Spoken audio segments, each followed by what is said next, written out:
Forgive us, we've been probably to about 15 places in one morning, and I'm kind of surprised that we're not any later than we are. So we appreciate your patience and waiting for us. This is our quarterly session of the Military Transition Council, and I will tell you that we have had an executive committee along with some of our biggest supporters that just went through a whole morning at Joint Base Lewis McChord, going through some of the programs, having conversations, not just presentations, because presentations don't yield that give and take and the learning that takes place when we are able to share. So it was a very significant conversation that we had going through a lot of the different programs to now culminate in the session today, where there's going to be a lot of reporting out and a lot of the work that has taken place over the last 3 months or so that we're all in sync with what's taking place. I can tell you that in the last session, we did talk a little bit about the direction of the Military Transition Council and how we're going to be slowly but surely just kind of turning things a little bit to focus on the life cycle of the service member, not just at the transition point, but prior to the transition, and even as they are in junior ROTC, as they get into the recruitment station, as they start their military career, so long as they're here in Washington State, at least that's what we're going to be able to affect. We heard from service members today who are looking at transitioning, others that are close to but are just kind of observing and being aware of what's going on. So I think today has been a pretty outstanding day. I'm just going to go very quickly through the agenda, and then we'll let Colonel Lewis say his remarks. So we're going to have some host comments, and that's going to be Colonel Morgan. We're going to have a TTIP overview, Seattle Serves overview, which is something that is very new to our state, what is being practiced in other cities in our country. The JBLM Fiscal Year 16 Transition Summit update, that is well on its way right now. Human Certain Design workshop, there's going to be an overview and update. A Yes Vets update, which is our newest program in Washington State to be able to do employer engagement, to be able to hire our veterans, and not just in this area, but statewide, and you'll be able to hear about that. We'll have a roundtable discussion for those around the table here who may have some announcements and important announcements to make. And then we'll close, and hopefully we'll be able to do that on time. Thank you, ma'am. I can sit. Okay, how is everybody? We apologize for being late. I would like to start out also, and I would like to thank Colonel Morgan and his team for showing us around the base. Opened my eyes huge. I've been in the career aviator, but I've been in the installation management business now for about 5 years. And hey, your base looks amazing, and it's only getting better. Partnerships have obviously paid off. I'm going to tag on to what you said, Madam Director, about conversations. I think one thing today is that we don't all speak the same language, even within DoD, and I think everybody knows that, but it was readily apparent when we were at lunch and people were talking about being an 11 series, and I'm like, I have no idea what that means. Okay, same way as, if I said, okay, what is the aviation technician, that might make some sense, but what does a 1390 do, or a 1310, which is a Navy pilot, so again, we need to work on that language. The understanding each other is going to be the key to making sure that we maximize what our service members do when they become veterans, whether they got out of retirement, whether they were asked to leave, or whether they decided themselves that it was time to leave. Having the conversations is going to be the key to making sure that they remain a positive force in our workforce and in our society. And we want them, as the service members transition, we want them to continue being recruiters for the military services that they left, to get the best and brightest, to not just serve your corporations and society, but to serve in our military. So, continuum of engagement. We discussed how we had the forum speaking to us at lunch of transitioning service members, some of whom are here now. In truth in advertising, I am myself, and I was busily taking notes and listening instead of offering my opinion. What we need to do is we need the mentors that are out there. And if you don't mind, for those of you that are wearing not a uniform, how many of you are veterans yourselves? Okay. Yeah. that's really the key. What we need is all of you who have transitioned, I see many familiar faces out there, to help those of us in uniform help our service members understand how to speak the language that they will be speaking when they take off the cloth of our nation and get to choose, for the most part, what they wear. So I look forward to continuing that journey with all of you. Thank you again for having me. So before we move to the first presentation, I just want to recognize a couple of people, and there are a lot of VIPs here in this room right now. But I just want to make sure that I introduce to you Hilario Pantano. Hilario Pantano was my former counterpart from the state of North Carolina. He is now working with the Institute for Veterans and Military Families out of New York. And also John McCrary. Where's he? Oh, there's John standing back there. He is with the Schultz Foundation and is very involved with a number of the Starbucks company programs, but also one that is America Serves or Washington Serves, and we'll be hearing a little bit about that later on. So, Paul, do I have any announcements? Where's Paul? Are we good? We're good, ma'am. Okay, so let's go ahead and call to the table our first person, which is going to be our host, Colonel Morgan. I'm fine. So I gotta ask Ms. Robin Baker to come up to the front. You just stand up. You just stand out in front of you.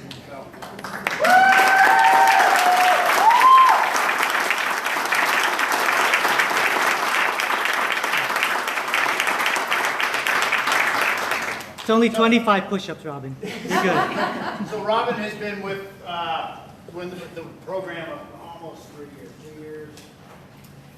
It will be 5 on Halloween. It would have been 5 on Halloween, yes. Okay. So she's been here for a long time and really taken JBLM.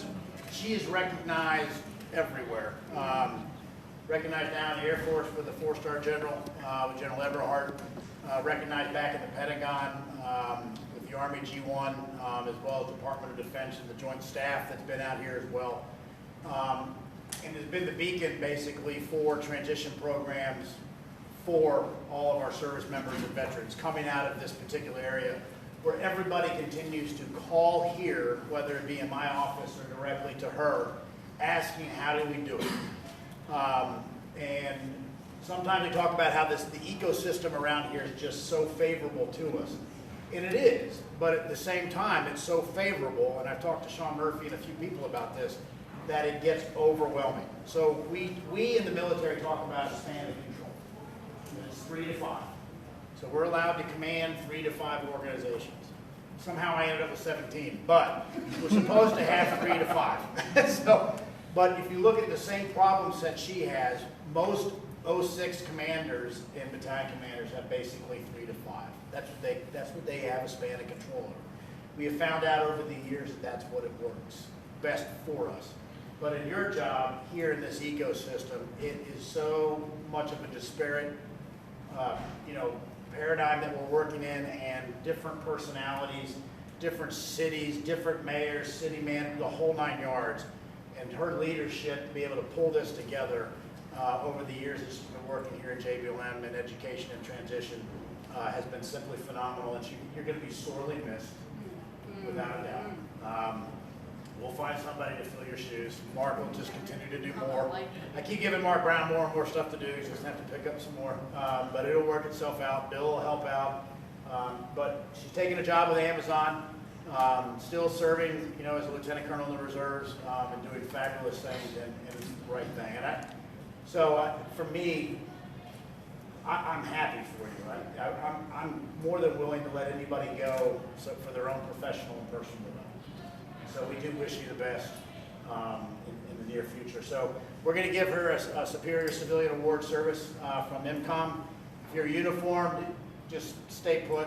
Everybody just stay there, just relax. Normally I'm not like this. Normally I make you stand at attention, 120-degree temperature, and ride it out because of discipline. But just relax. And so I'm going to have them go ahead and read the citation. So go ahead and publish the orders.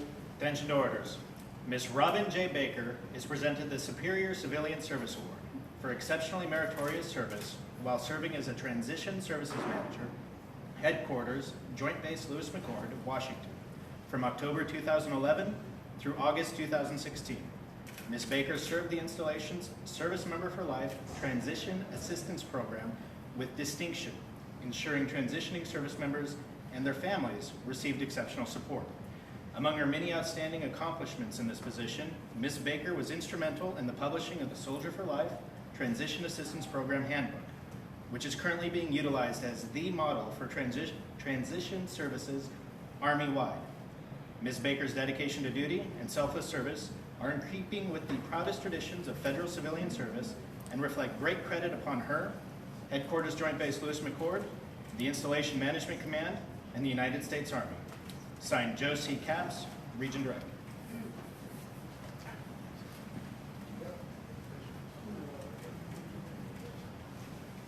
I'm going to disobey orders and stand.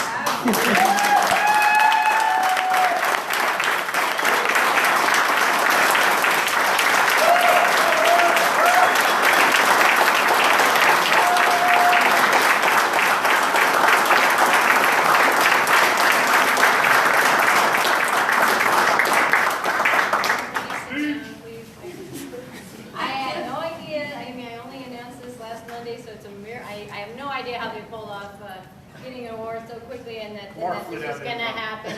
But I'm not going to lie, this was a really challenging decision for me to make. I've absolutely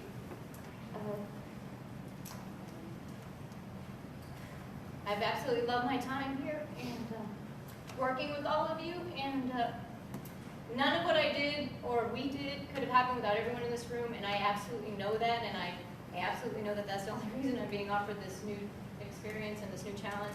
And I hope to continue to work with you side by side, only in a black t-shirt with an orange smiley face and jeans. We continue to do great things to bring talent into Amazon, but I know I couldn't have done any of it without all of you, and please know that I know that, and I will miss you very much, although I'm not moving from Lacey, so I'm sure I will be seeing you around, just in a different outfit, so thank you so much. Appreciate it.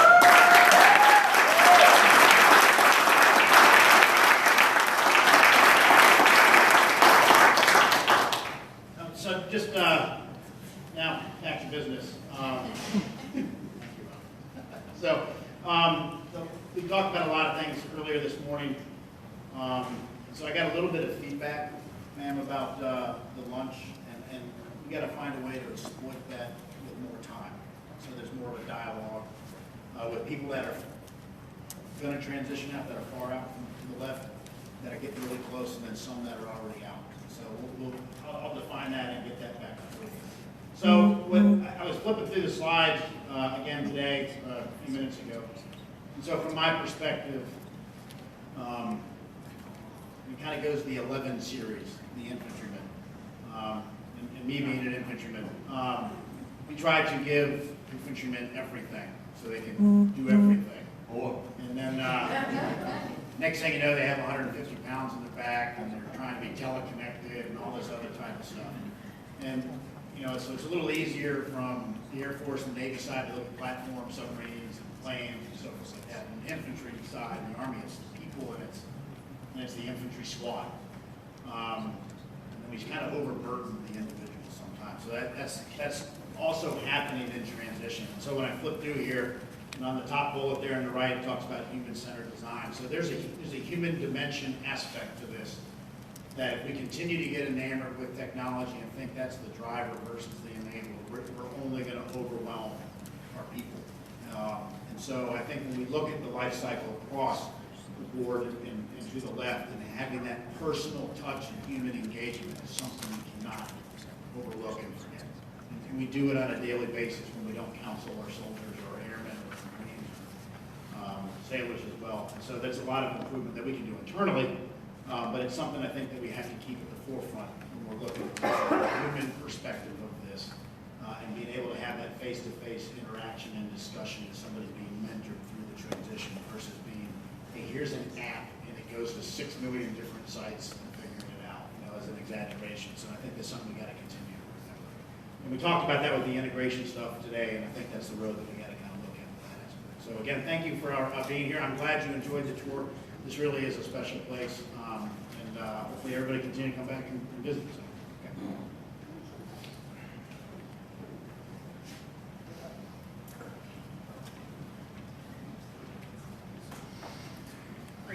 Well, can everybody hear me okay? Great. Well, good afternoon, ladies and gentlemen. My name is Christine Reeves, and I work for the Department of Commerce as the Governor's Military and Defense Sector Lead. I've been asked to come up and talk a little bit about what we referred to a couple years ago as a project called VetNet, and it stands for Veterans Transitional Management Network. It's this slide up here behind you. And I think to Colonel Morgan's point, what we learned very early on in the transition process was that one of the things that was a pretty big hurdle was this expectation that veterans had to kind of figure it out for themselves, right? That you figure it out inside the fence, you figure it out outside the fence, you figure it out, 10 years down the road as you're trying to build your career. And the platform that we're going to talk about today was very specific to one item within that transition process, and it was really specific to technology. And so when we talk about kind of the human-centered design, one of the pieces of feedback that we constantly heard from veterans was, so I go to my transition class and I'm expected to have all of these documents and all of this data, and I give it all to my commander, and my commander's expected to check all the boxes in this system. And at the time, the system wasn't automated, and so it was a question of, are we actually keeping track of the data in a way that is useful to the veteran or their spouse? And then you would go to the next portion and you would hear, so then I get out of the service and I'm expected to carry all of these documents and remember where my DD-214 is all the time, and I'm expected to be able to take my resume everywhere I go. And then when you would talk to employers, it was different for every employer, right? And so one of the things that we talked a lot about was whether or not there would be a way to integrate this data set. And at the time, to the Colonel's point, it was very much this concept of, could we potentially create an app for that? It was very popular saying that.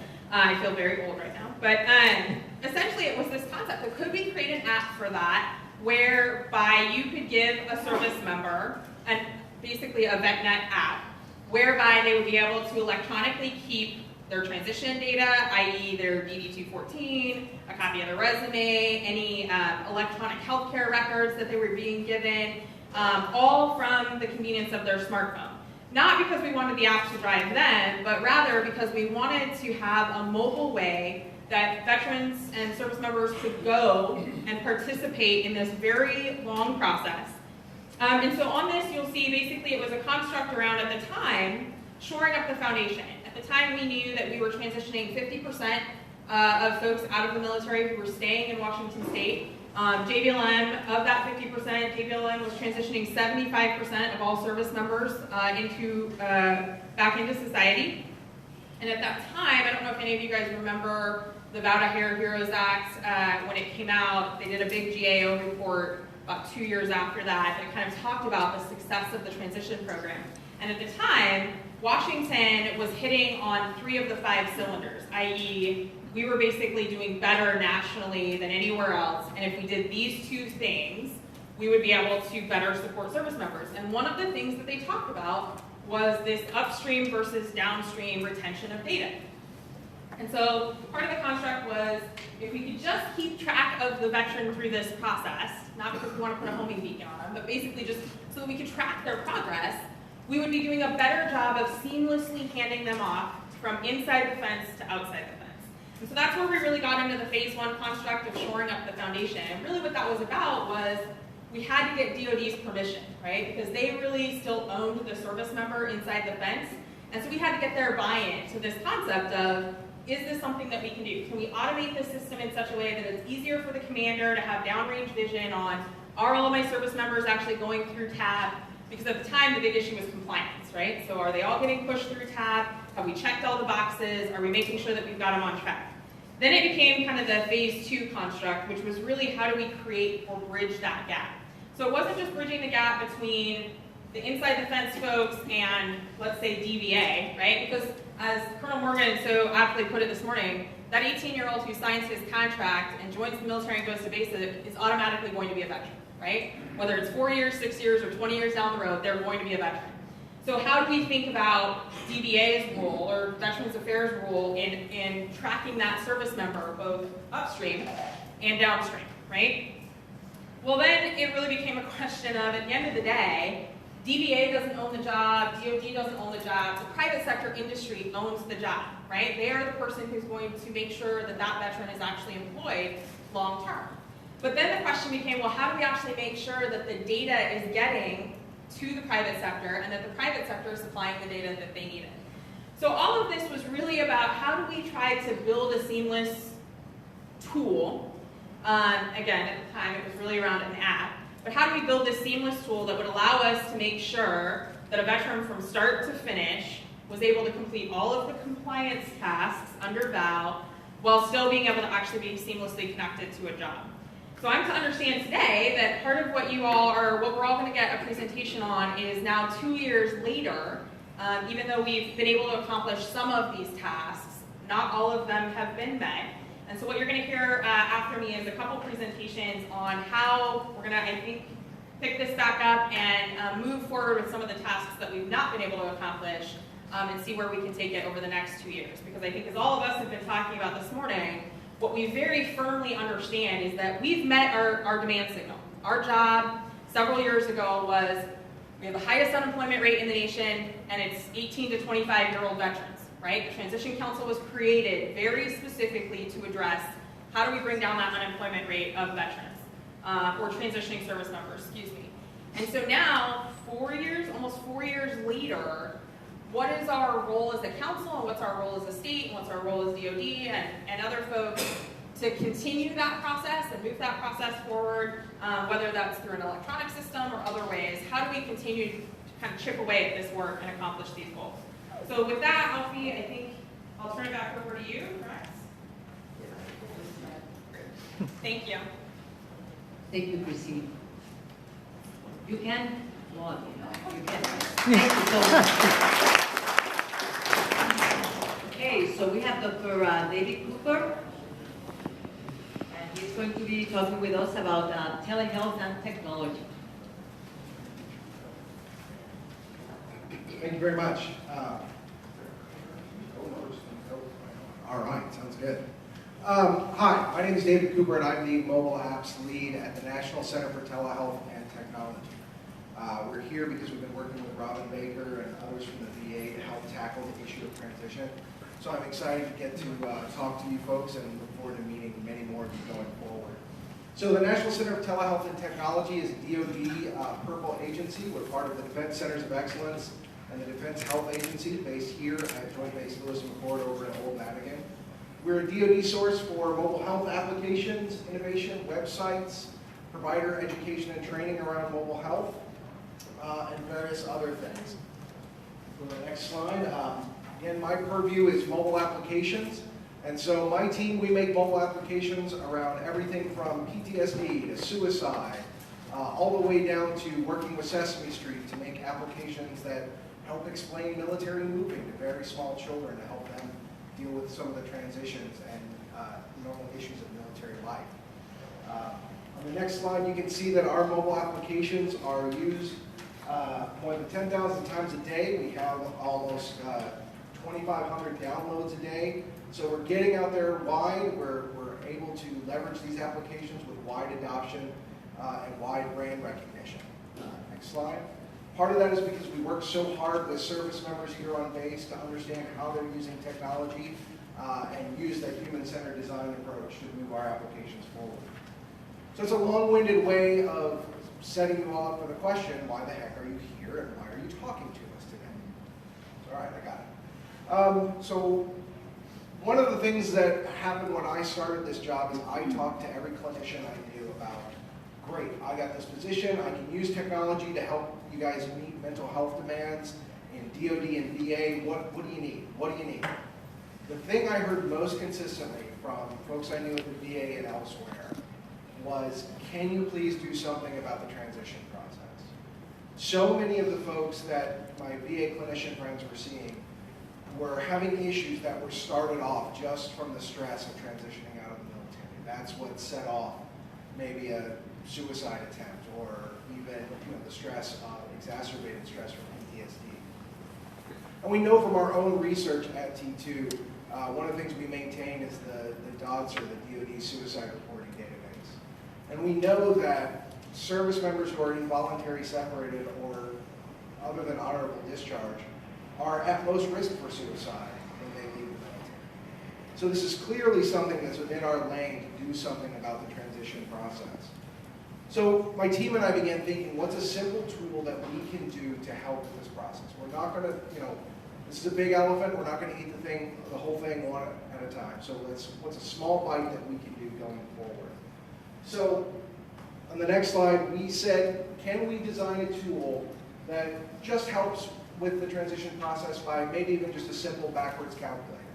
We thought of document storage. We thought of a bunch of other things. We found that other people were really doing those things already. So one of the things we're going to see is, can a simple backwards calculator, if you're getting out in 12 months, what do I need to be doing today to prep for that transition?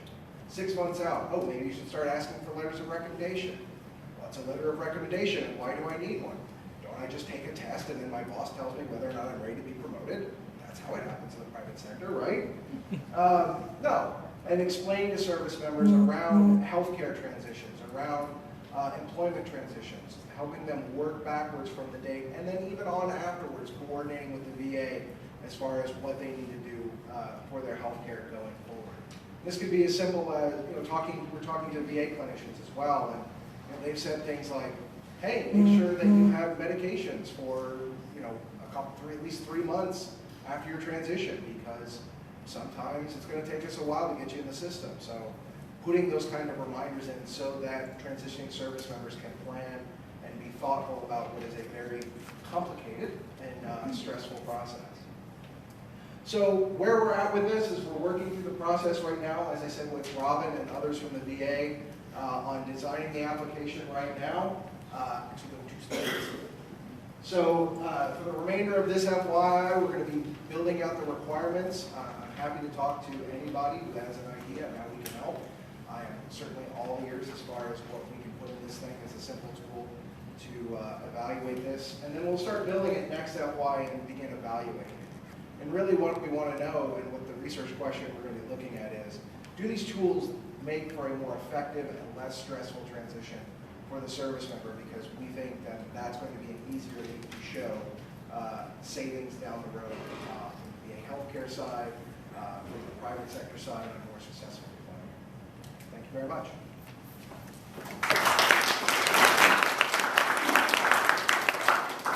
So I think it's going to be really important for our 4 tracks, and especially the track leads, to be able to stay connected to make sure that we're not missing anything.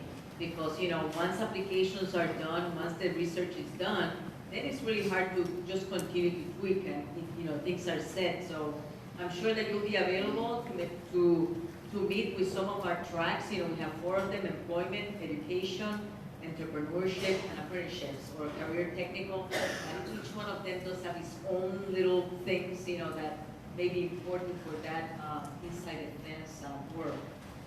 And now we are going to have John McCary from Seattle Serves giving his overview.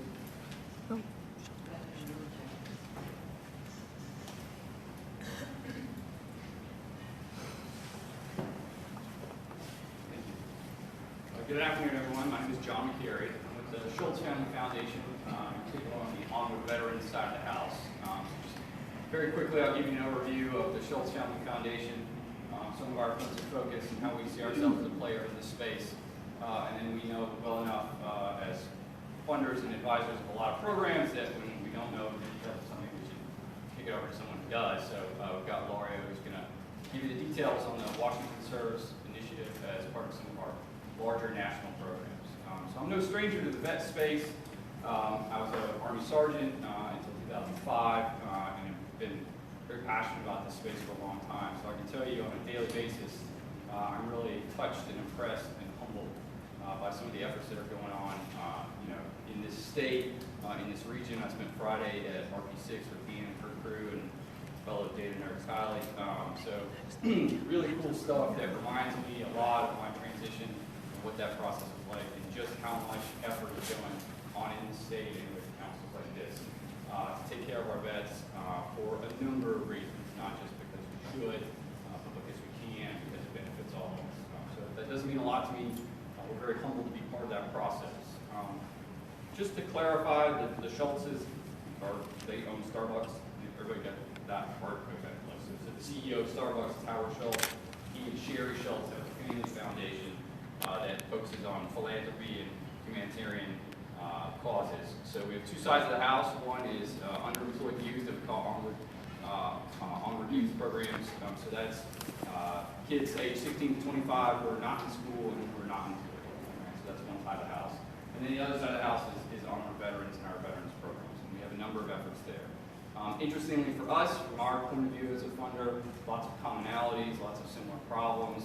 You'll hear these themes repeated a lot in this domain, like navigating the sea of goodwill and converging our efforts together. So that's one of our main points of focus and one of our main missions at the foundation is to bring together as many people as we can under the tent so that we all can all be more efficient and have greater impact. So that's basically what we're doing. So thank you very much for having me here today. It's a wonderful opportunity to be part of a group like this. I used to be a foreign service officer, so I wore a suit 24/7, so it was nice to bust out my pocket square. Thank you for that. I had a little trouble like getting it just right. It's been a little while, and then this morning it was problematic. Everybody at the Schultz Family Foundation has really deep pockets. Did you get that? Yeah. Money. Just make sure you're keeping up. You have Starbucks, and you have enough. So thank you again for having us here. I'm going to kick it over to Lori, who's going to talk to you in detail about some of the programs that we're supporting.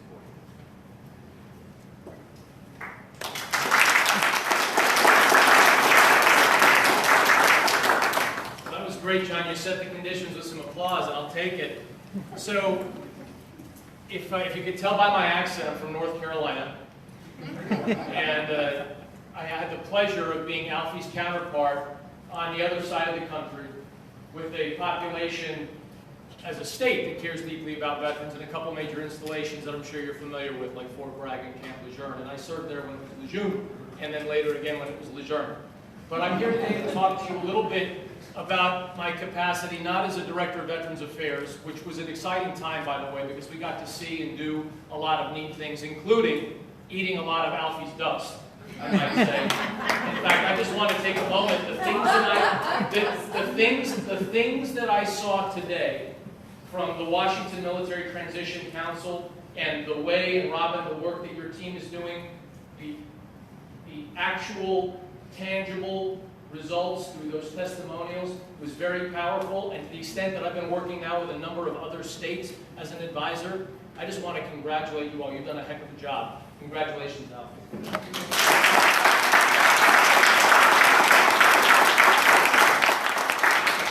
Now that I've buttered you up, I want something. That's actually not true. I'm here to give you something, and Alfie, I'm going to give you, this is some top-line documentation from it, and I'm going to pass these here along to our team here, and a couple of these, and then the rest is going to go with you all. We pass those down that way. So what I've got here is something that's a little bit of a white paper that drives, and I'm sorry I don't have copies for all of you, so I'm kind of giving it here, and hopefully it'll trickle down. By the way, my business cards are in the back, should you be interested in getting some more information. And what I'm going to talk about very briefly is something called Washington Serves. It's part of a larger America Serves effort. AmericaServes.org is a website where you can learn a little bit more, okay? And when I was a state director in North Carolina, I was challenged by the fact that we have the fourth largest military presence in America. And yet we weren't retaining veterans. We were bleeding them as a state.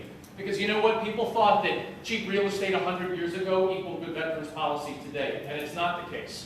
Okay, you have to be activist. I think that you've got a governor today that is, that's empowered you. You've done things like Yes Vets and the other programs that the Washington State Division of Veterans Affairs is involved in, that all of you as a community are involved in. But in North Carolina, it wasn't that way. We were in a real drought.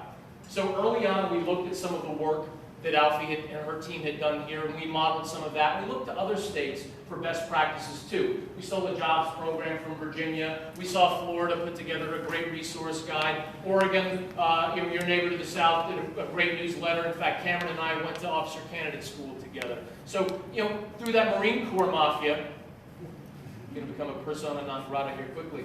Through that Marine Corps mafia, we actually started to put together some new and some novel approaches. But as exciting as what we did was, and frankly, we did some neat things. Alfie, a copy of the NC for Vets Resource Guide. Where's that big one?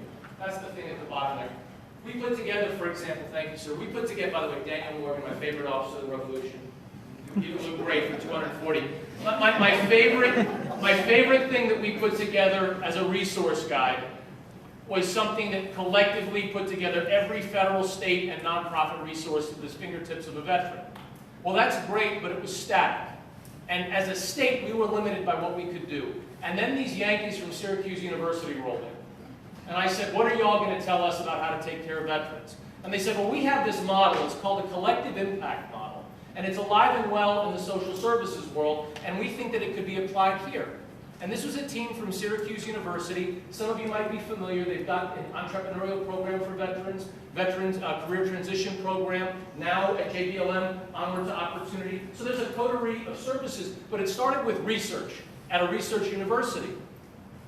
And I said, well, listen, in North Carolina, we've got this all figured out. But they said, well, here's something I want you to consider. We have some corporate partners, and in this case, it was Walmart. And we have some managerial excellence that we want to bring to this table, and in this case, it was Accenture. And we have a technology platform that we want to offer up as well, so that you can interconnect all those great resources that you all have as a state and in various communities, and they can all talk to each other transparently with shared data, shared evaluation, shared metrics, shared measures. Fast forward, in North Carolina, we adopted this. We just had the one-year anniversary in Charlotte just this last Thursday. Tremendous success in serving thousands of veterans and having real accountable result. Jane Doe shows up, needs a job, needs housing. What were the results? Who got them? When? What was the date timestamp? Very exciting. But beyond that, what we start seeing is what are the co-occurrences? Because employment, we understand, but there's other things that are also brought in, legal services and the like.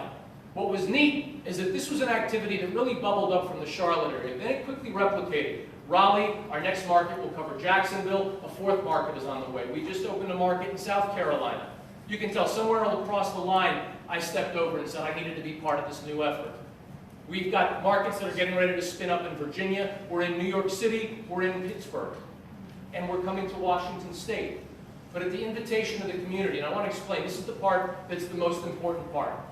If the VA Federal tried to top-down drop some kind of a data system on y'all, how successful do you think that would be? States have a history of resistance, don't they? They do. Individuals, frankly, do. If the state tried to drop something, how would your various county partners and the other nonprofits feel?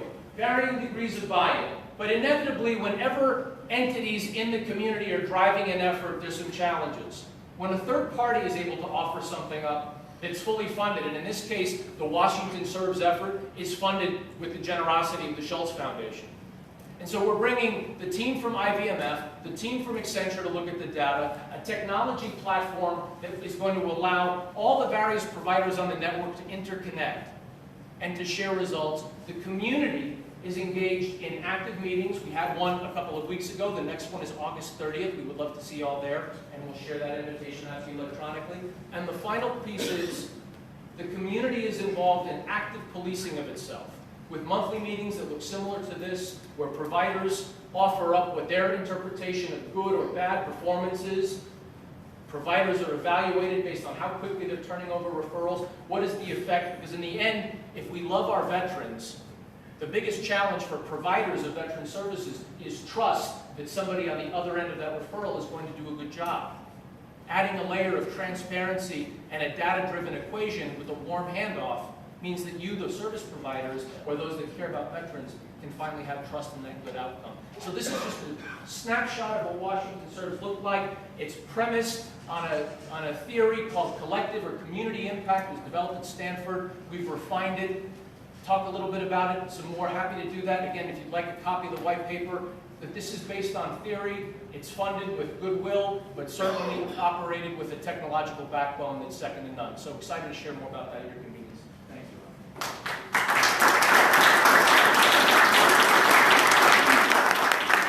We'll make sure that you get copies of the slides and electronic copies, PDF. This is in PDF, isn't it, Eladio? Yes, it is. We'll make sure that you get this up to make sure that you do not miss out on the information that's in this particular publication. Robin, you're next. Look at the middle. Look at the middle. Cheryl said I had to keep it on, so I'm keeping it on. I always do whatever Cheryl tells me to do. So just if I could really quickly try to, in case anybody's a little bit confused about the different presentations we've had. We heard loud and clear from General Lonza and Colonel Morgan and others, and I think it was resonated again with us today from the service members and the different people we interacted with, that again, we do transition services like no other in this state because of all the partnerships, but it is very confusing, and they are, for lack of better words, drowning into an effect in the sea of goodwill. And so what I've been working on with telehealth technology for the behind the gate pieces and helping develop that roadmap, and now hopefully with our partners with Seattle Serves to hopefully tie the buoys of the sea of goodwill together out in the ocean outside of the gate. I'm hoping we can take that next step forward together to really start to clarify the picture for our service members and their families on the ground. So that's sort of how those all fit together in case you were wondering. All right, so our next summit, can you go to the next one?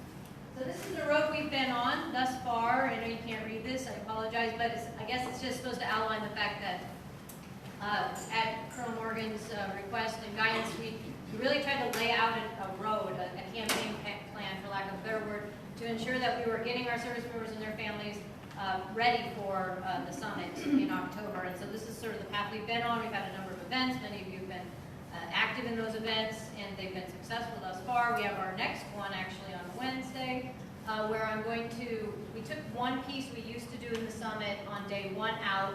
And again, I think this is another thing that we really heard loud and clear, was you've got to have the support of the command teams behind you. And no transition program is going to be worth anything if the first line leaders all the way up to the general officers aren't in support of letting the service members participate. So we took the piece that we used to do on day one in the afternoon, where I really got after our compliance and what our program looks like and why it's important, and had them hear from people who had transitioned so that they could get that firsthand knowledge. We pulled that out of day one, and we're doing that on Wednesday from 9 to 12. And because we found it was too much to ask for a command team to be out of pocket for an entire day. So I'm hoping that this will be a more effective way to get that information out, and we'll really get them excited about the summit. So because we've got 6 more weeks, or actually about 2 months leading up to it, to really gain that support from them. So that's on August 10th. I know you can't read that, but that's the next marker on that road to the summit. And we are working on the FY17 plan as well, and that we're hoping that's going to be published with the help of the 4G1 and others, so that we can add some predictability to what we're doing to support our service members. All right, so the summit is going to look a little, because of that being pulled out, our summit's going to look a little different this year. And hopefully everybody's tracking that the dates shifted. That's key information. If you didn't know before today, the dates shifted. So it's now the 12th through the 14th of October. Day one is not going to start until 1400 or 2 o'clock, 2 p.m. for those of you that aren't on military time. And that's where the traditional national and DOD and DOL and VA national programming will take place.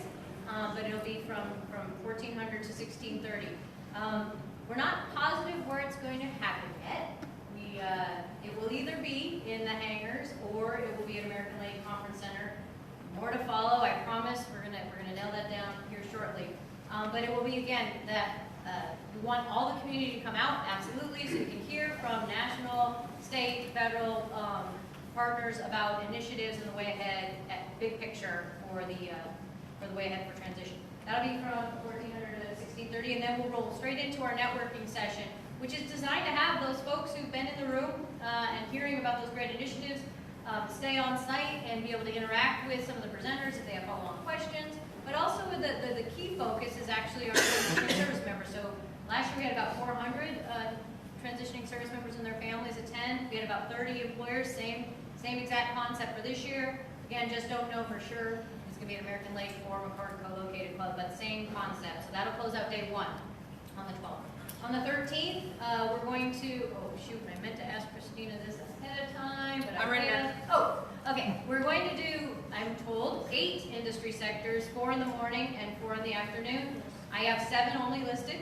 I was hoping nobody would notice it, but I'm calling myself out here. But do you know what the newest industry sector that I don't have up there might be? You don't have forest products.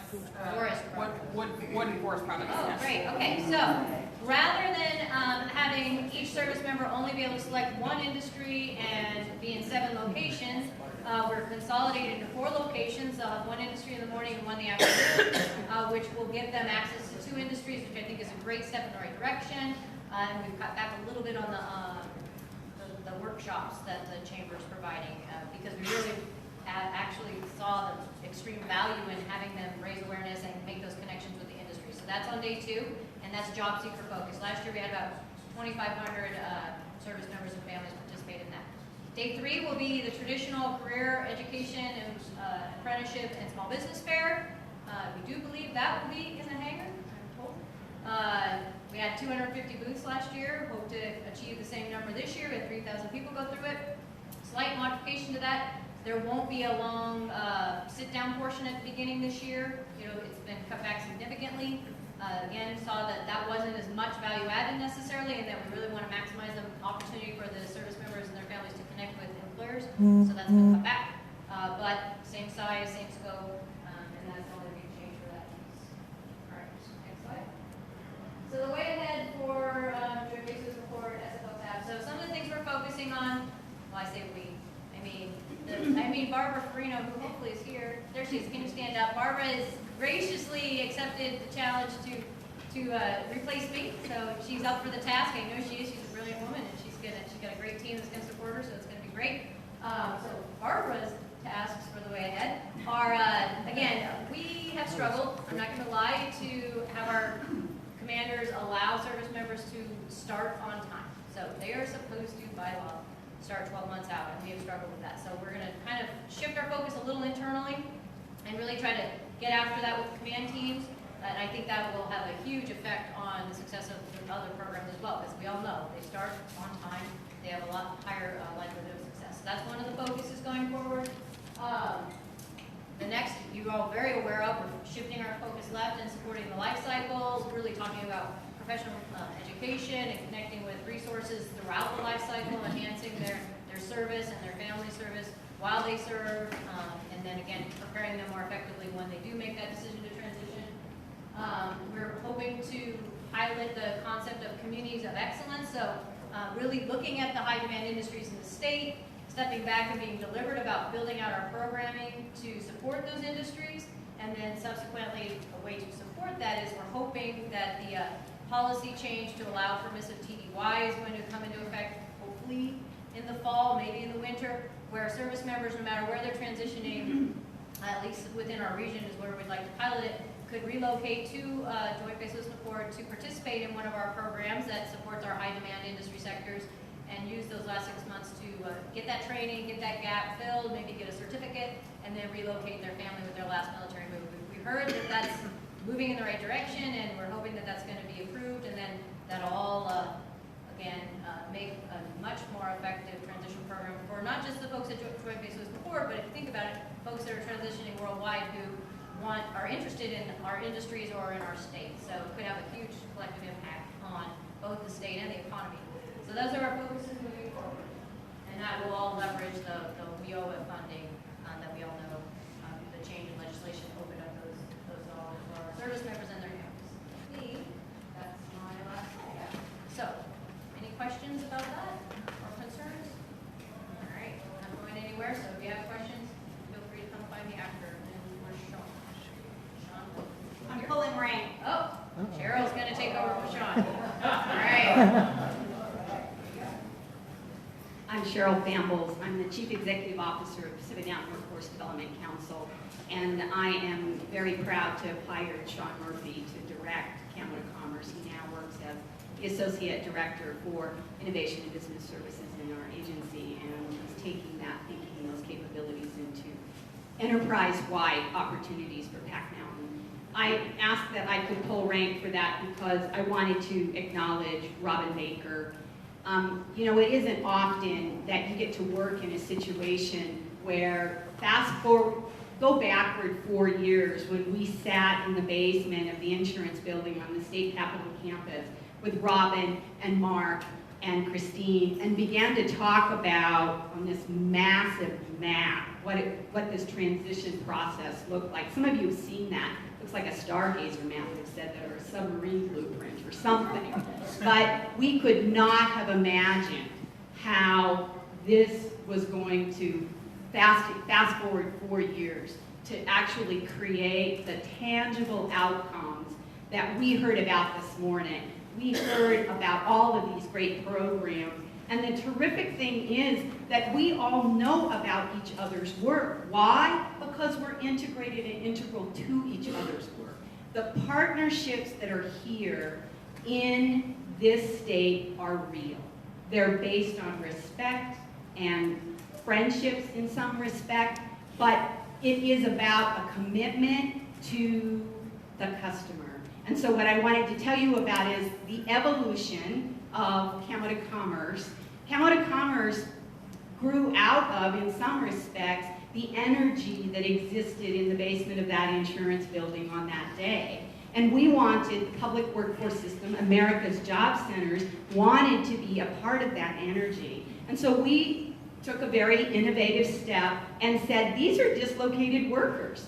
And we're going to apply for national emergency grant dollars and tell the federal government, Department of Labor, that if you don't bring these monies to this region, there will be a disaster. I mean, we have to have these dollars. It's an emergency. So they believed us, and we have to date blown through every single one of our performance metrics. And as Alfie likes to say, that's because we do these things together. And I am very proud of what Camo to Commerce has achieved in connection with all of our partnerships, with all of our American job centers, with the nonprofits that are in the region, with the employers who stepped up, because we did a little bit of packaging to hire these wonderful, wonderful employees. So, Camo to Commerce, we're in our last, we'll see how long we can make the money stretch and whether or not we can get some more money. But we said, how do we create even more sustainability? The idea that human-centered design is a way to focus on what the customer needs. You can put whatever customer you want in the middle. We figured that we have to ingrain and institutionalize some of that thinking in ourselves, in our staff, and in our partnerships. So we hired brainiacs, the people that have in many respects pioneered this idea about human-centered design and design thinking, IDEO. IDEO came to this region and they facilitated workshops with transitioning service folks, with service providers, with us, and they taught us, can you fast forward this one? Yes, they taught us about the elements of human-centered design, this notion of inspiration and ideation and implementation. And what's important about this, as you all know, we're trying to teach ourselves to fish. We're trying to sustain this. And so, in the next slide, you'll see what we're trying to do in these goals is about alignment. It's about alignment of all of the partners, because just because you have a partner doesn't mean that you're all rowing in that boat together. And in order to create success, you have to row that boat together. So we are trying to continue this identification of what works, what doesn't work, and to take that and to figure out in terms of next steps how we position the resources that are with employment security and America's job centers and with DVA and with all of our nonprofit support entities in the community, with labor, with our apprenticeship programs. How can we all come together to continue this momentum? So, way forward for us, we got their report, we're trying to look at it, we're trying to decide what we're gonna do about it, because there are a lot of resources here. And as we heard time and time again, we've got to organize them a little bit better. We've got to be able to articulate what it is and what that pathway is, whether it's the career pathway or the pathway to the building that allows them to get hooked up to those resources. We got to figure that out. And I'm very pleased that we're going to be able to, in little part, continue to have Robin Baker because she's going to be, in the private sector helping with that. But I thank you very much for the success of Camera Commerce, the wonderful partnerships that we've had, and this continuing forward. Thank you.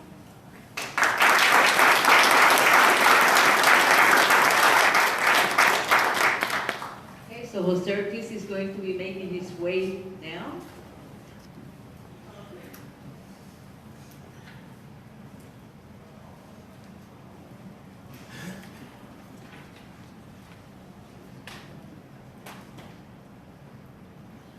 Good afternoon.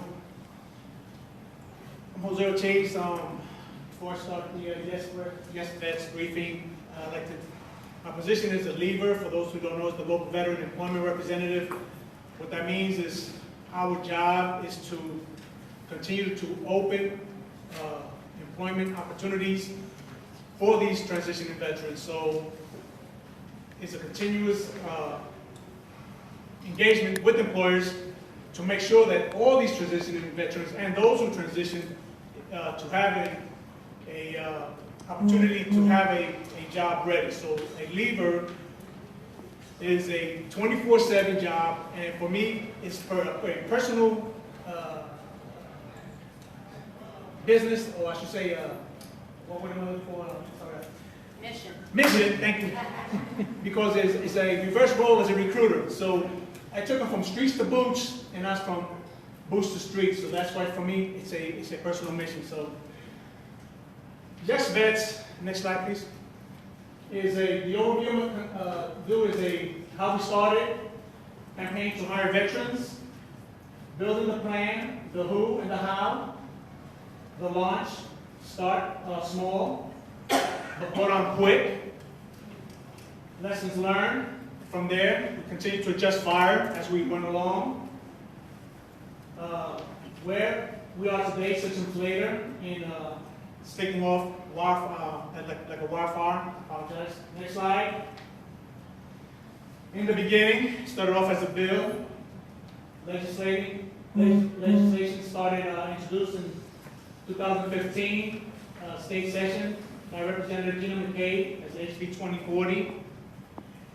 A statewide campaign to increase veteran employment in Washington by engaging state agencies, local government, and businesses. Created formal partnerships between businesses, Washington Departments of Veteran Affairs, Department of Security, and Commerce, as well as Chamber of Commerce and Washington Military Transition Council. Next slide. In the beginning, the vision. The team came together to convert vision to plan. We set basic ideals to create a competitive environment for businesses and communities. Keep the logistics as simple as possible. Establish ability to gauge participation and success. Be inclusive as possible. Don't create unnecessary work for participants. Recognize participation and get the word out. Decide on a decal that recognizes businesses that hire veterans. Next slide.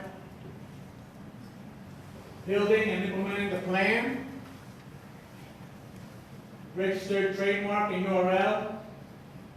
Develop an informative and easy to use employer-facing website, which is the yesvets.org website. Created a tracking mechanism, which is the Excel spreadsheet, which is every time an employer registers, we get the employer would then have the lever go out, contact the employer. From there, we contact the employer we present the decal to the employer. Once they hire the veteran, that way when the veteran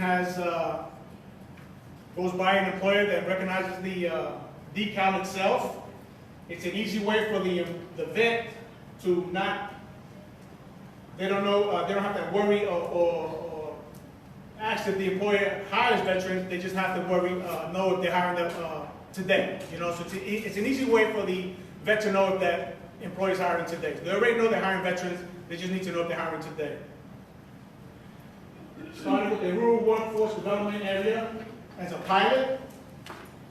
Involved the media to the greatest possible extent. It started locally, then we went out to social media. Bill and Kurt did an outstanding job with that.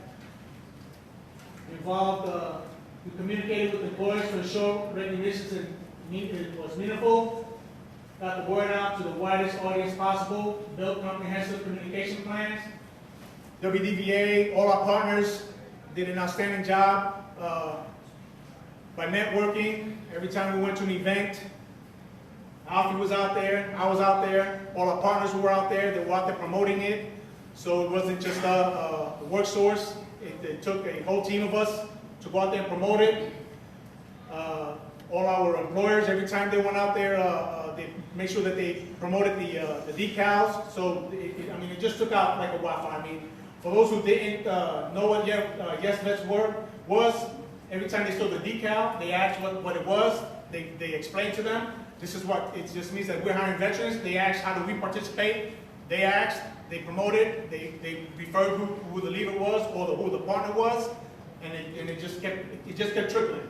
So it went from one county to another county, and then it just kept going on. The plan, how it works, the employer registers or hires on the website alone. We get the spreadsheet, the contact. We then contact the leader of that county. The leader goes to the employer, and we we contact the leader, and then we make contact. We say, hey, have you hired any veterans? If not, we try to open an opportunity of employment with that employer. We try to explain the importance.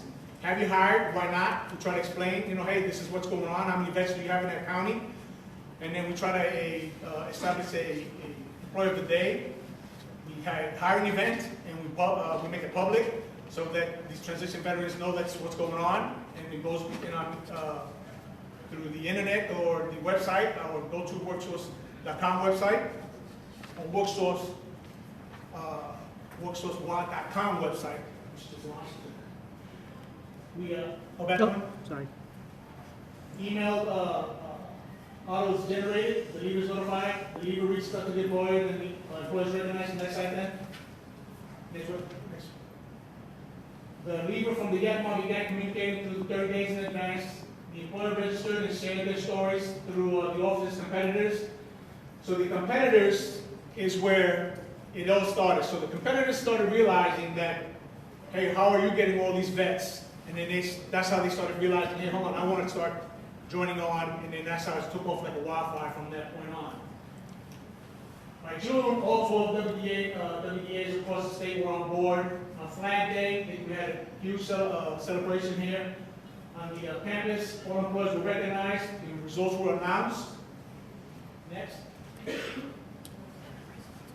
Lessons learned, the Just Fires, we kept going on. Leadership supported. It's necessary. At first it started off a little slow. They didn't really catch on, but it eventually, caught on. Communication is the key. Simplicity is a must. At first it was a little rocky, like I was when I first came up here.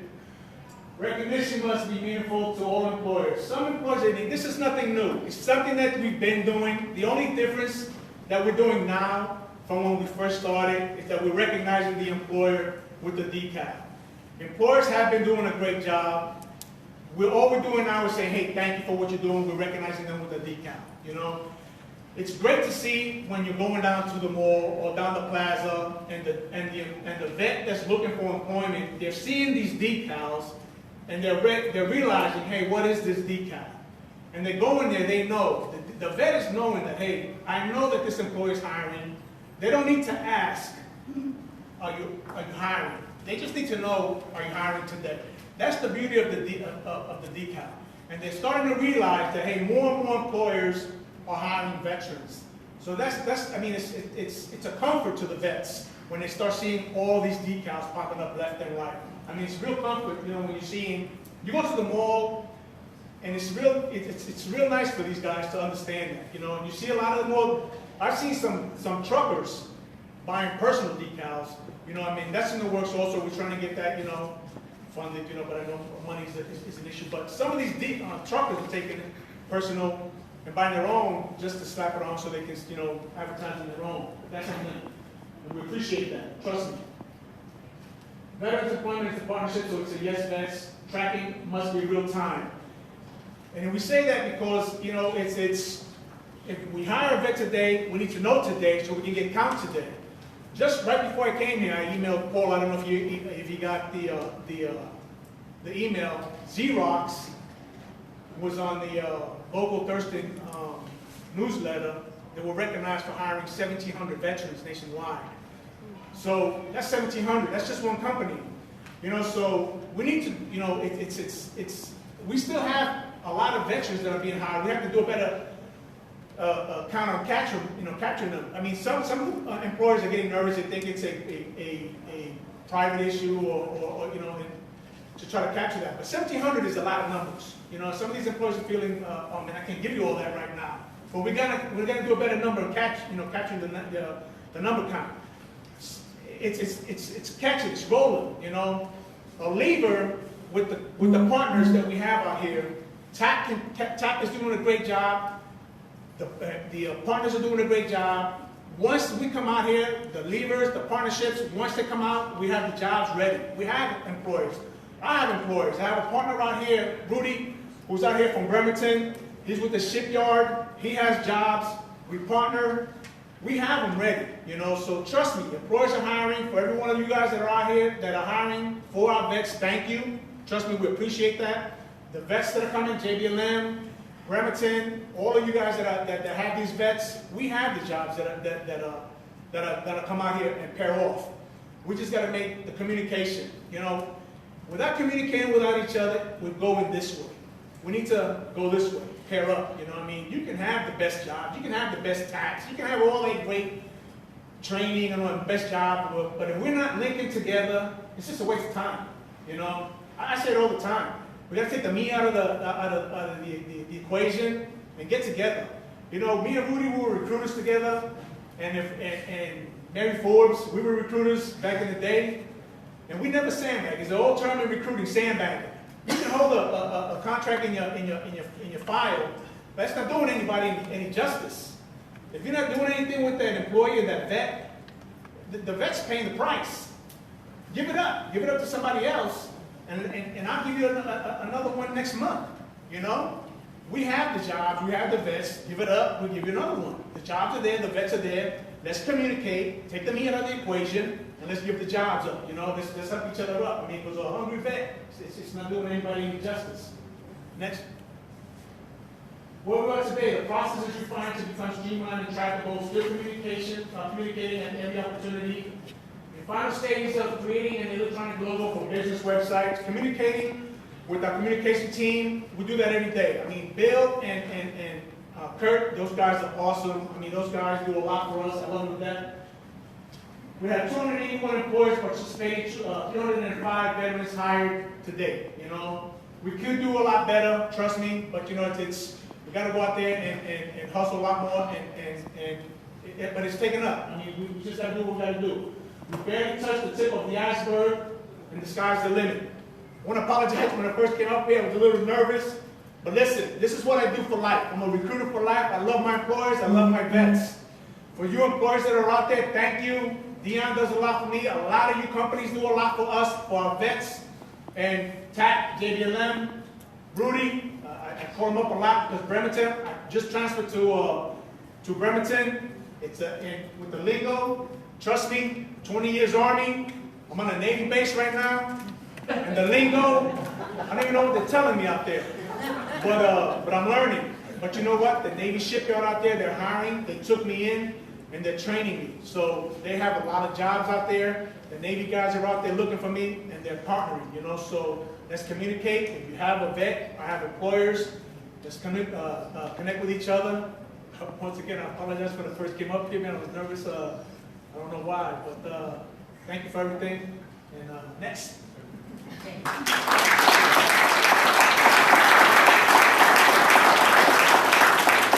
So probably yes vets may have been something foreign to some of you, and if it's something you have not heard about before, please, yesvets.org, and those businesses that you go to, restaurants that you eat at, anyone that hires anybody in Washington State is eligible to be able to submit the fact that they're going to hire veterans, and when they do, they'll have somebody go and present the decal. I've done several of them with the LBER, and it's been a lot of fun to be able to recognize businesses that do hire veterans. So now what we're going to be doing is going on a roundtable discussion. Basically, we're going to pass the mic to make sure that if you have something to announce, a comment, that you can go ahead and do so. If you don't, you can just pass the mic. So I'm Chief Master Sergeant Trish Holm, and I am the Washington National Guard Senior Enlisted Advisor for the Adjutant General. And, you know, I'm looking at the title of this council, and it's the Washington State Military Transition Council. And that, once again, includes our Guard members. But there's something that I want to say and reiterate, and we've talked about this previously, is that Guard members and Reserve members are not necessarily veterans. Unless they have deployed and been on a Title X status or in an AGR status, they may not be considered a veteran. So when we're talking a lot of these programs, I would ask you to remember our traditional Guard members. Thank you. Hello, Ann Purdue with RP6. And first I wanted to congratulate somebody down there, Ms. Robin. And also thank you for your partnership, and I think you're going to do a great job and look forward to working with you some more. Also, I wanted to say that I think what Colonel Morgan touched on about people, and we talked a lot today about the community, and it really has taken this community to come together and create a rally point right outside the main gate. You know, with the efforts of pretty much everyone in here that we've interacted with Alfie, having a full-time employee at the rally point, with people that are coming in and offering opportunities. We've done amazing things here in this state, both on the base and off the base. And so I wanted to thank everyone here for your partnership. And because of that, just last year we served a little bit over 2,500 service members and family members and veterans. And we projected we'd serve 3,000 this year. As of Friday, we've served 3,619. And that's because of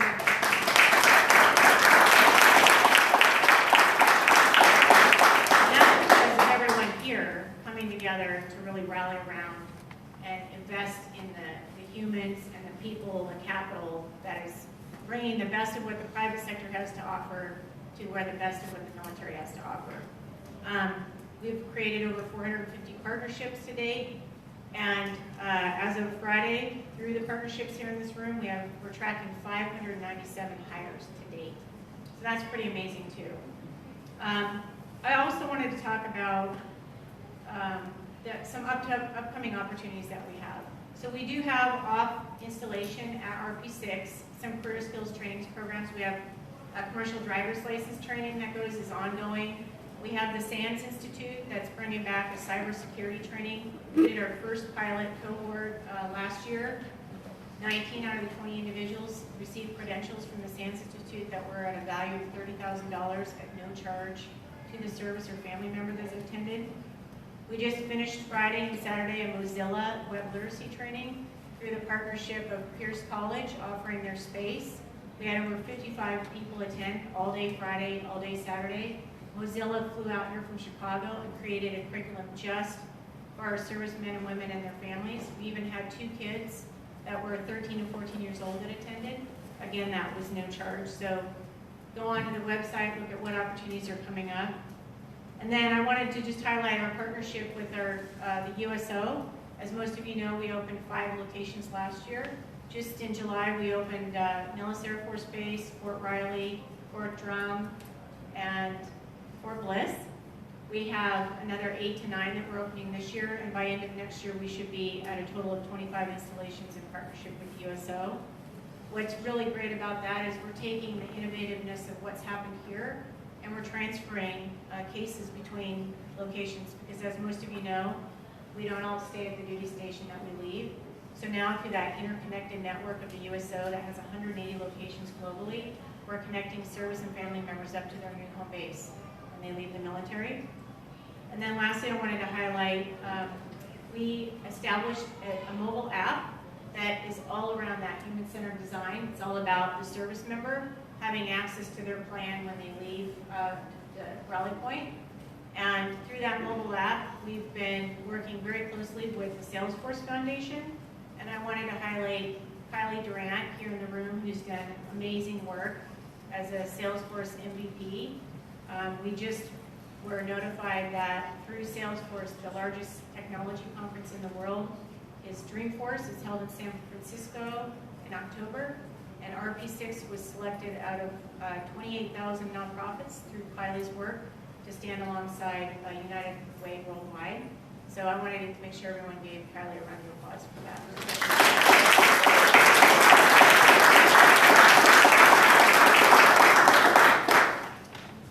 Chaplain Steele, I represent the Joint Service Support for the Washington National Guard. This is my first meeting. So we're helping Guard members, Army Air, veterans transition, and through all kinds